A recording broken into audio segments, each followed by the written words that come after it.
நண்பர்கள் அனைவருக்கும் வணக்கம். இன்னைக்கு நம்ம இந்த வீடியோல தமிழகத்தில் மீண்டும் பல மாவட்டங்களில் கனமழை என்ற தகவல் வெளியாகி இருக்கு. ஸோ அதை பத்தி தான் இப்ப நம்ம பார்க்க போறோம். தெற்கு அந்தமான் மற்றும் அதனை ஒட்டிய பகுதிகளில் வளிமண்டல மேலடுக்கு சுழற்சி உருவாகக்கூடும். இதன் காரணமாக நவம்பர் 23ஆம் தேதியன்று தென்கிழக்கு வங்கக்கடல் பகுதிகளில் ஒரு காற்றழுத்த தாழ்வு பகுதி உருவாகக்கூடும்.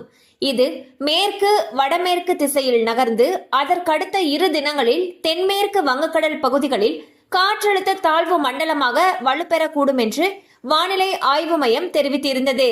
இந்நிலையில் வங்கக்கடலில் புயல் உருவாக வாய்ப்பு இருப்பதாகவும் இது சென்னையில் கரையை கடக்க அதிக வாய்ப்பு இருப்பதாகவும் தனியார் வானிலை ஆர்வலர்கள் தெரிவித்துள்ளனர்.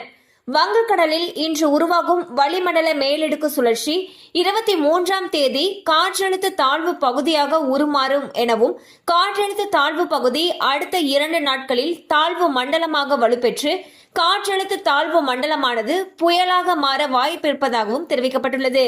அவ்வாறு புயலாக வலுப்பெற்றால் ஃபெங்கல் என பெயரிடப்படும் எனவும் சென்னையில் கரையை கடக்க அதிக வாய்ப்பு இருப்பதாகவும் தெரிவிக்கப்பட்டுள்ளது.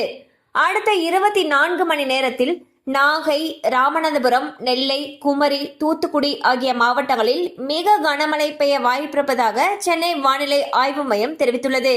மேலும் தஞ்சை, திருவாரூர், மயிலாடுதுறை, புதுக்கோட்டை, சிவகங்கை, விருதுநகர், தென்காசி ஆகிய மாவட்டங்களில் கனமழை பெய்ய வாய்ப்புள்ளது.